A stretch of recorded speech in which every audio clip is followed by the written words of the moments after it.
cavidade torácica são os órgãos, né, logo abaixo do ombro. E nós temos dois órgãos principais nessa cavidade. O primeiro é o coração. O coração, ele é um músculo chamado de miocárdio e ele tem a função de bombear o sangue, tá? O coração, ele tem 3 camadas. A camada mais externa é chamada de pericárdio. A camada do meio, que é o músculo, é chamada de miocárdio. E a parte mais interna, onde a gente tem a circulação sanguínea, né, por onde o sangue fica, é o endocárdio. O coração também ele é dividido em 4 câmaras. São 2 átrios e 2 ventrículos, né? São 2 cavidades de cada lado que o coração vai apresentar, fazendo assim com que o sangue entre, né, nesse átrio, nesse ventrículo, para poder ir para a direção necessária. E a gente tem as válvulas do coração, ou válvulas do coração. Vocês podem observar nessa imagem que do átrio para o ventrículo tem uma região, né? Essa regiãozinha aqui que está com a setinha amarela. Nessa região é onde se encontram essas válvulas, tá? A gente tem a válvula tricúspide e a válvula mitral. A válvula tricúspide e a válvula mitral, elas vão limitar a entrada de sangue nas cavidades do coração. O que elas vão fazer? Elas vão abrir para o sangue passar, o sangue entra, elas fecham e o sangue é encaminhado para outro local, né? No caso, ou para o pulmão ou para o corpo. E aí impede que o coração infle demais, né? Faz com que ele possa ir bombeando o sangue aos poucos.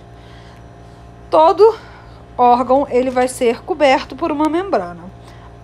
A membrana que cobre o coração é o pericárdio. É um saquinho, como vocês podem ver na imagem, né? Uma pelinha que cobre o coração. Além de proteger o coração, o que ele vai fazer? Vocês podem ver nesse quadradinho aqui, ó, que tem um espaço entre o coração e o pericárdio. Esse espaço é o que permite que o coração infle, né? Para o sangue entrar.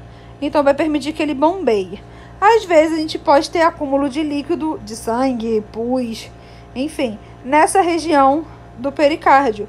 E aí isso vai fazer um tamponamento cardíaco. Vai fazer com que o coração não consiga mais bater, tá? O segundo órgão, como eu disse, é o pulmão, né? O pulmão, quem dera a nós que ele fosse vermelhinho assim sempre. Infelizmente não é, né? Mas essa seria a coloração correta dele. O coração, ele também tem uma membrana que envolve, né, o nosso pulmão, que é a pleura. A pleura, ela tem, como vocês podem ver aqui na imagem, né, da pleura aberta, que são 2 pleuras. É uma colada no pulmão e uma por fora. Entre uma pleura e outra, a gente tem um espaço. Esse espaço tem água, que vai impedir que elas colem uma na outra. Acontece que, às vezes, essa água ela fica em excesso, que a gente chama de água na pleura. O nome correto é hidrotórax, né? Excesso de água no tórax. Às vezes também, por algum motivo, há um vazamento de sangue na pleura. Então, a gente vai ter um excesso de sangue na pleura, que a gente chama de hemotórax.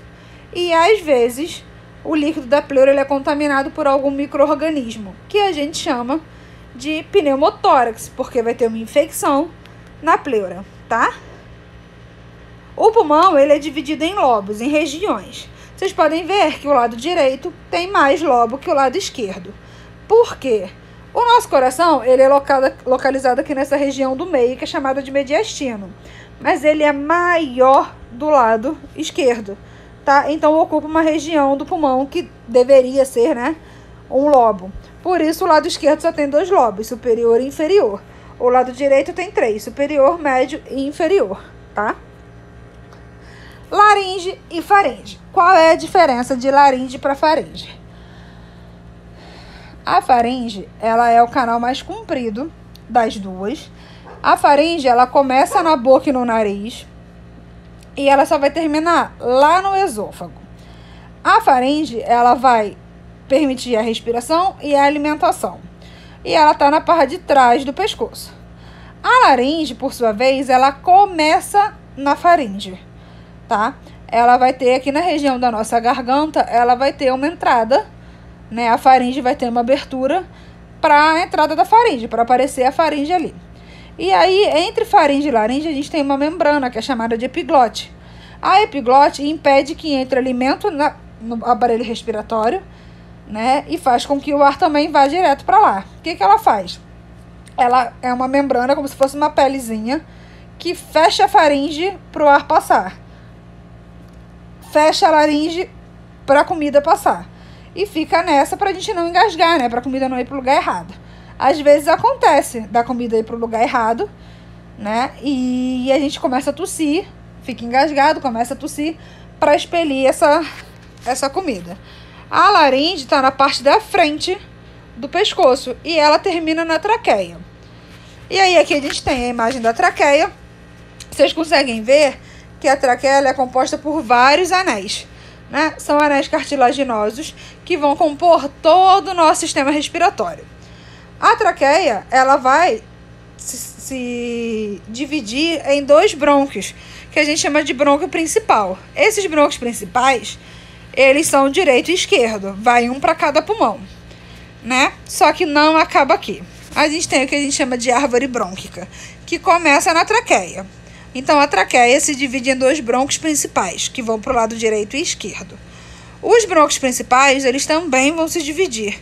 Cada brônquio principal vai se dividir de acordo com o pulmão, tá? O brônquio principal direito vai se dividir em 3 brônquios lobares. Cada brônquio desse vai em direção a um lobo, né? E o lado direito tem 3. E o brônquio principal esquerdo vai se dividir em 2 lobos, porque ele só tem, né, 2 lobos. Então, 2 brônquios lobares. Esses brônquios lobares, eles vão continuar se ramificando em brônquios que a gente chama de brônquios segmentares. Esses brônquios segmentares vão se espalhar por todo o pulmão. E eles vão cada vez mais afinando para ajudar a respiração, né? Porque é nível celular a nossa respiração. Então, eles vão ficando cada vez mais fininhos. E esses brônquios fininhos são chamados de bronquíolos. Eles são fininhos como um fio de cabelo. No final dos bronquíolos, a gente tem uns saquinhos de ar, que são chamados de alvéolos pulmonares.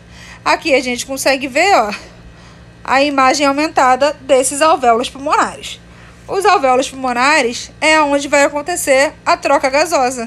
É onde a gente deixa o oxigênio e leva o gás carbônico para fora, tá? E é isso. Eu sei desligar a gravação? Eu não sei, mas a gente aprende. Beijos!